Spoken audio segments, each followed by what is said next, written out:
Alright, what's up guys? Today I'm going to be going over again the Traxxas Slash, what I did to convert it to be a drag truck.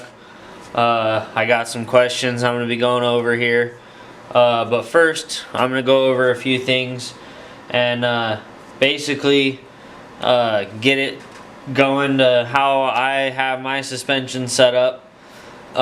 So what I did was I took these shocks all apart and I put them back to the way they come from Traxxas, so I could explain what I'm going to do here, and I'll go over in depth of how I do it and put all of it in the video. So basically this is how it sits coming from Traxxas, if just running these Traxxas Slash shocks on the Bandit arms. Now what this chassis is this is a Traxxas Slash low center of gravity chassis with Bandit front and rear arms and the Slash shocks.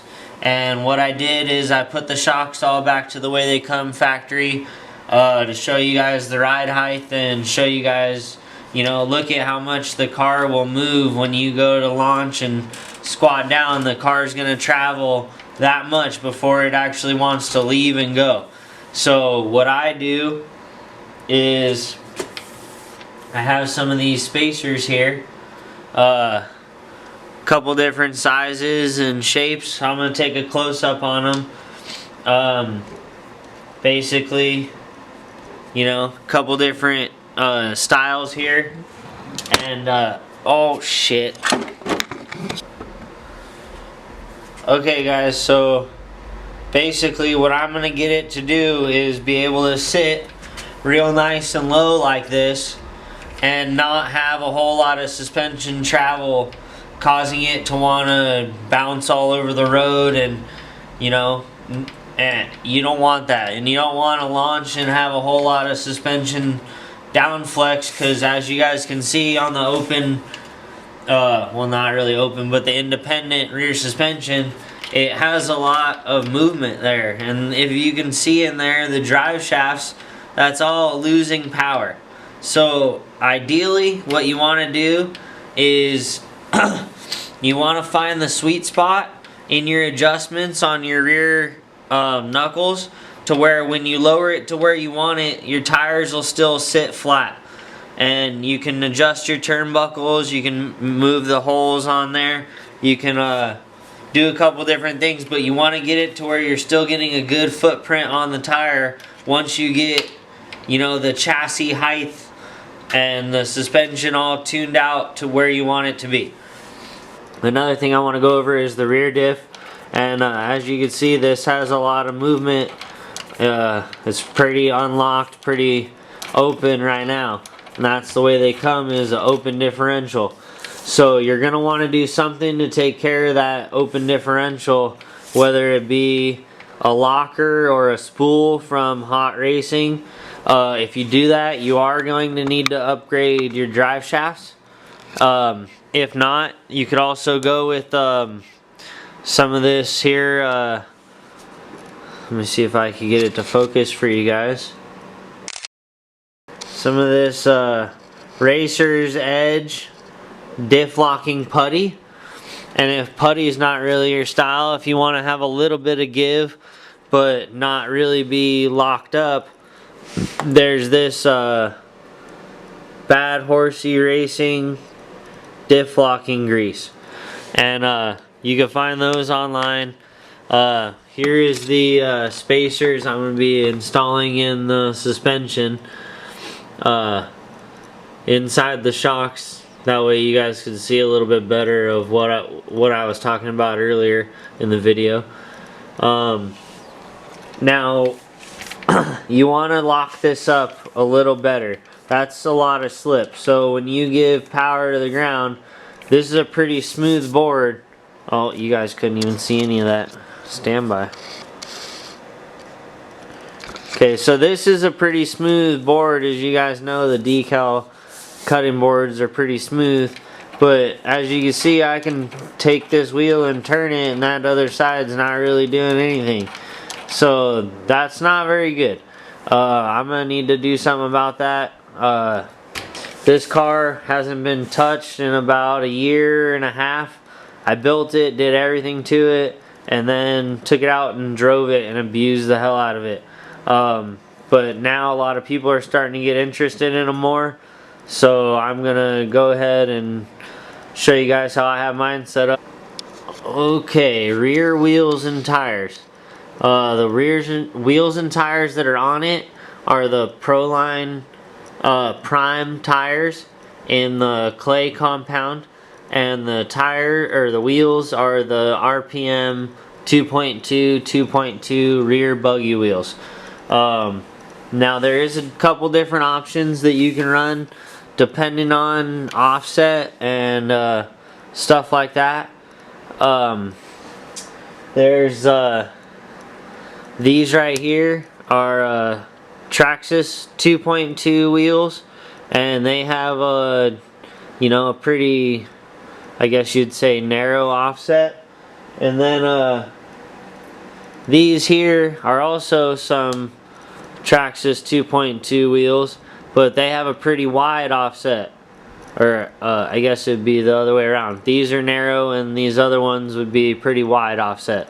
So if you're trying to adjust the stance of the rear of your car, you can find wheels that have different offsets inside the wheels, and you can also use different thicknesses of 12mm hex hubs. And you know what, let me pull a tire off real quick and show you what I mean by that.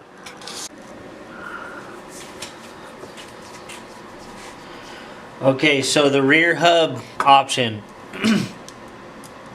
to bring, to adjust the thickness of your rear hubs. Shit! Okay, so about the thickness of the rear hubs. As you can see here, this one is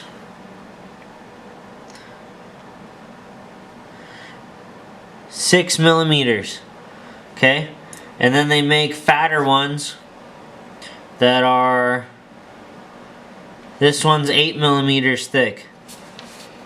Now what you want to do is you can find different hubs to also allow you to change the track width in the rear of the truck or car, whatever you want to call it. So if the offset of your wheels, so you can play with the offset of your wheel, and you can also play with the thickness of your hub, and that's pretty much about it as far as track width. But like I said, this is a Traxxas Slash with Bandit rear arms to allow me to fit the tires inside the body. A lot of different tires. These are the Proline Speed Hogs. These work great for just no prep, going out and making a hit. I also use the Proline Primes in clay compound, all 2.2 size. The bigger ones are not really needed. And I have had some good luck with the Traxxas the Traxxas funny car rear wheels, but they're just getting harder and harder to come by. So I switched to the 2.2 style wheel, and I've been running the Proline Primes. Now, one of the things I do want to tell you guys is a little trick with getting these primes or even these street hogs to hook up better, is to tape the inside. So what I mean by that is, this is how your tire comes right out of the package. You want to take this foam, take it out of there, set it off to the side. Okay, then you want to take this tire and flip it inside out, and as you can see here, there's one row of duct tape. Just normal black duct tape, or any color you got, just duct tape. Just one simple wrap all the way around there. And then you want to twist it back around like this, and you want to go ahead and reinstall your foam. And then you can mount it on your rim and glue it up from there. or your bead lock if that's what you're using, so you could change tires instead of rims. Yeah, so like I said, there's plenty of different options for wheels and tires. I like the 2.2 option. Tires are pretty easy to find. Rims are pretty easy to find. You can go with Traxxas wheels. These are RPM rear wheels. HPI makes a set of wheels for a crawler. You know, these have a different offset than all the rest of these wheels. It all just depends on the offset you're trying to get. And then as far as front wheels and tires go, these are the Bandit front wheels with the Anaconda tires from Traxxas. And then I just recently picked up a set of these Bandit front wheels with a set of the Proline Prime buggy tires. So we'll see how these do on the front here coming around with this rebuild.